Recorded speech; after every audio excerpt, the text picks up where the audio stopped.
This morning, I'd like to go through 6 must-have CRM features to supercharge your sales productivity.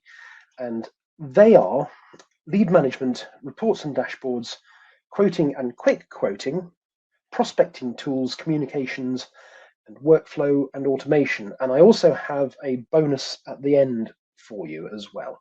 So let's make a start with lead management. So firstly, what do I mean by a lead? What's the difference between a lead and a fully fledged sales opportunity? Leads are early stage inquiries that could have come in from one or multiple sources, such as somebody's been to your website, perhaps they've left a message there, perhaps they've filled in a form at your website, and that's going to drop into your CRM directly for you to pick up on that. Or maybe you've been to an exhibition, you've met lots of people there, or you've got response to marketing activity or social media. So you may have several streams of early stage inquiries, and at this point, you're not entirely sure which ones are genuine or interesting. The way that a CRM can help you here is to make sure that nothing slips through the cracks. All of these different sources can be managed in a good, well-featured CRM in such a way that you can go through and respond to those inquiries, and as part of that, decide which of those early inquiries are actually right for you to work on. So the first stage is to pick up on those leads, build information about the inquirers up to a point where you may have also got in touch with them and you've taken a decision to qualify that lead in or out. If you qualify it out, it's one where you're thinking it's not right for you, you're not going to take it further. If you qualify it in, it's one where you're going to engage with them as part of the sales process that you have. You might then promote that to a sales opportunity. That depends a little bit on your business and how you sell. And as a result of the sales pipeline running through its course, you can report on success via the different sources. You can see what's working for you, whether certain exhibitions are generating revenue, or you're seeing revenue coming in through inquiries from the website, or wherever it's coming from. So lead management can keep several things juggling at the same time and make sure that nothing is missed out, and you've got an easy way of managing early stage inquiries from multiple sources. Everything's visible, everything's reportable. Which leads on to the second point, which is reporting and dashboards. Reporting can give you a live overview, and it can save huge amounts of time. It is the kind of thing which you can set up relevant reporting which is interesting to you once, and then the system will go on and generate real-time reporting based on that. So typical uses of reporting could be things such as revenue projections, what's in your sales pipeline, can you see any bottlenecks in your sales process, how are you looking against targets, looking for insight into revenue opportunity with your existing and prospective clients. And it could be down to the individual user level. So here we can see some examples of where we've set up reporting and it's updating itself, but it's not just presenting you with a chart to view. These are actually things that you can drill into for analysis. So if you wanted to drill into one of these charts to understand a little bit more about the data that's behind them, absolutely you can do that. These are live, interactive, self-updating charts. And there's a lot of value in that, but one of the main advantages here is the sheer amount of time that it can save compared with the process of extracting data, presenting it in Excel, and having to do that repeatedly in order to get your regular reporting. So reporting as a tool to give you insight, give you direction, and save time in producing this for you with analysis.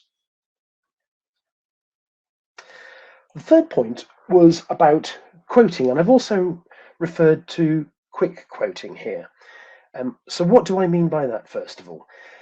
This depends really on what and how you sell. If, for example, you sell to somebody, and it could be in your pipeline for several weeks or potentially months. It maybe is a higher value sale. It's somebody that you would work with over time until they actually come to place the order. Then probably what you would want is to produce a quote which you could send across to them, and then you would expect to hear back from that. If, on the other hand, that's not how you sell, and people would ring up and say, I want to order the following things from you, then quick quoting might be right. And its role is to compress the time scale. So there's no need for having something in your sales pipeline for a long period of time. Somebody might be on the phone ready to place the order, and you want to be able to respond, get the order taken, get the pricing correct, and then get that pushed through to your accounting system for invoicing or other payment methods. So quick quoting compresses everything. Quoting is for perhaps higher value or longer term. Now, there's a couple of interesting aspects to this. One might be you could be managing all of your pricing from your accounting system, and GoldVision is able to integrate with that, as are a number of CRMs, in order to bring in the correct pricing and give the team something to work with that they can put their quote together from. Sometimes, though, there are cases where some customers get a different scale of pricing. Perhaps they're a key customer of yours, they have pre-agreed levels of discount, and they get pricing which is correct for them. And again, the system can really help here by presenting the correct level of pricing and discount for that specific customer straight to the salesperson who is taking the order. So it gives you speed, it gives you accuracy, it gives you appropriate levels of pricing, and it gives you a way of pushing the completed order into your accounting system. Another advantage of this sort of approach could be that you don't want to give everybody in the team access to your accounting system. And this would mean that they could take the orders, use appropriate pricing, apply discounts if appropriate in the CRM, and then it pushes across, once it's been accepted, into your accounting system. So that's quoting and quick quoting and how that can be a part of your sales productivity. Next, I'm going to look at prospecting tools. So where we're looking to build up sales, and this can come from a number of different directions. So first of all, inbound, where you've got inquiries coming in, and you want to pick up on as much information as possible that's coming in, take as many of these opportunities. And a couple of those sources could be, for example, touch points. And touch points give you visibility of companies who are showing interest in you, but who haven't fully got in touch with you yet. So this is something where, for example, somebody may have come to your website, they may have gone to certain pages which show a level of interest in you, and you can apply scoring to visitors who have gone to certain pages. For example, if you've got pages which are focused on product pricing, it suggests that there's a certain level of interest in purchase. And so you might apply a higher score to people who have visited those web pages. Alternatively, if you have been using marketing tools to send out email campaigns, and some people have responded really positively, they've opened the email, they've clicked through to certain pages, they've done things which you would consider interesting, again, you can apply a score to that, and touch points can show where people have done interesting things after the last action that you did, in such a way that you might want to follow up with them. In order for having information from the website, you would need to use an external tool such as Lead Forensics. We integrate with that, and we can bring the information about who has been at your website into GoldVision and the scoring tools in such a way that perhaps the sales team would then pick up on that and make contact. On the other hand, it might be proactive work that you're doing. You're wanting to engage with the customer, and it could be totally new prospects or potential prospects, or it could be existing customers where you can see an opportunity to sell to other divisions or other companies in a group, and you're using the CRM as an excellent tool for coordinating this activity, tracking the different companies, getting an overview, using one to reference to the other, and perhaps coordinating across different salespeople or teams. Another technique is to use prospect webinars in order to engage an audience and share expertise. And it's something that you can manage in Gold Vision. You can manage the attendees and make sure that you have contact with them where relevant.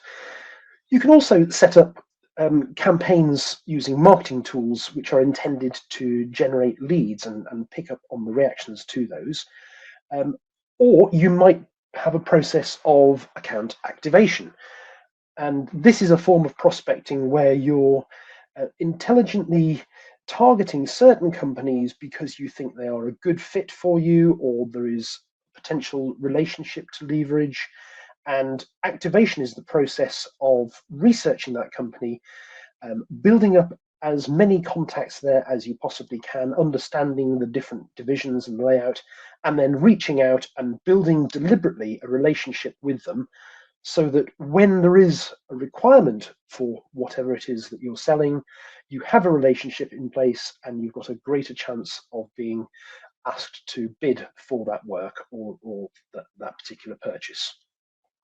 It's also a very good tool for coordinating the use of social media across different members of your team, where there is the risk that you would otherwise be stepping on each other's toes. You can use a CRM as an excellent way to coordinate your concerted use of social media. So there's a wide range of uses for CRM in the context of actively prospecting for new business. Next, I'd like to look at communications. And one particular standout area here is integration with your email system. It's one of those tools where once you've had it for a while, you wonder how you managed all that time without. So a good CRM system will integrate well with your email system natively. So the thread of emails between your team and your contacts outside of the company should be being tracked automatically against the correct company and individual in your CRM. It should also extend to the calendar. So if you're using something like Outlook Calendar, then you'll be able to see across the team who has appointments where. This refers specifically to business communications and business appointments. It avoids tracking personal or internal emails which are not relevant to this. So one of the tools, integration with email, is a key one. But also having notes against contacts, events, communications that you've had in context and in such a way that it can all be shared. So all of the things we've talked about as correspondence, because they're tracked in the CRM against the right company, it means that other members of the team are able to see this. And that's very useful, because if somebody goes away on holiday, or there's another reason why somebody else is involved from a different part of the company, they can immediately see all of the correspondence that's gone before, what's been said to that particular prospect or customer, what's been offered, and it's something which inspires a lot of confidence in that customer. Also, if there is somebody in an account management role and they are going to make contact in order to build up the strength of relationship with a key customer, it's really very helpful if they've got an overview of everything that's been happening with that particular customer. So knowing that they may have bought something really, or they've had contact with your customer support people, all key information for somebody in an account management role, and it's all available there automatically. There could be cases where you need automated communications, and one example is in a customer support role. If somebody has engaged with you and you're managing a particular support matter for them, you might want to have an automated communication that acknowledges that and perhaps gives a unique ticket reference number for that particular customer support matter that you're dealing with. Taking it a stage further, there might be times where you would like to offer your customers and external contacts the opportunity to self-serve on certain areas, and a portal can be ideal for that. The effect is to lighten the workload and really allow the customer to engage themselves and access appropriate information. One example here again is customer support, where they might be able to go in and see what matters that you're managing for them at the moment and where they've got to, and share files and notes, but also for things like projects and jobs which have been booked in. It's ideal for that. So portals allowing your customers and nominated contacts controlled by you so that they can self-serve communicate with you. So there are lots of tools here. Again, the idea is to save time, reduce workload, and streamline your communications. So workflow, really the big aim here is once again to reduce workload, but also there are some additional benefits such as accuracy. And one example of workflow where you've got a process that you would like to happen and you would like the system to embed that process and enforce it for you. One example could be where you have sold a product or service, and because of that, you now need to book in an installation or a piece of work that follows on in order to deliver on that sale. So if you have a situation like that, you could easily set up a piece of workflow that says when a sale of this type is closed and won, you would like the system to follow on and turn that into a new project or job in order to book in that work, or create a job for somebody to go in and pick up on that. It's highly flexible, so according to what you do and how your process works, you can change this. But the idea here is that firstly, nothing is missed out, nothing relies on people's memory. It's done in a consistent way, and it's an automated, light on workload kind of activity. It also helps support best practice across your team. Another approach with automation might be in the context of marketing. So if you are approaching the market and you're sending out campaigns, perhaps by email, depending how people react, you might like them to receive further communications further down the line. You might be aiming to warm a contact or prospect so that they consider you for future purchases. Or it could be that you are onboarding a customer, the various different journeys you would like that customer to go on. And automation here allows you to plan that customer or prospect journey in such a way that there are a series of communications that go out over time, and the system can react to how they have behaved when they see them. So, for example, if the first communication goes out and somebody opens the email, they react well to it, perhaps they click through to your website, they show interest, perhaps what you'd like to happen next is they receive a follow email which is focused on the area where they've shown interest. Or conversely, if they didn't open it at all, perhaps a few weeks later you'd like another try, and in that case the route they should take is to send it again. So automation here is like having an extra pair of hands. It's really taking your plans, your processes, and putting them into place in such a way that the system is doing the heavy lifting and it's lightening workload for you. So this is the bonus. The Help to Grow scheme, digital, is a scheme from the government which is live now. The website link is at the bottom, and the idea is for businesses who are eligible businesses, which means that you're employing between 5 and 249 people, you're based in the UK, you're registered on Companies House, and you've been trading for over 12 months, then you can apply to the scheme, and Rishi's gift to you is they will pay a chunk of your first year CRM costs up to a maximum of £5,000. Gold Vision is a member of this scheme, so you can purchase Gold Vision through this scheme using the link here, and that will then take you through a buying process and give you lots of information about that. So those are my 6 must-have CRM features and the bonus. I hope you found that useful. Please do feel free to make contact afterwards. My email address is here. In the chat, I've put my LinkedIn address. If you would like to connect, that would be great. Let me know if you've got any questions. Please look out for future Gold Vision webinars. Thank you very much for joining me.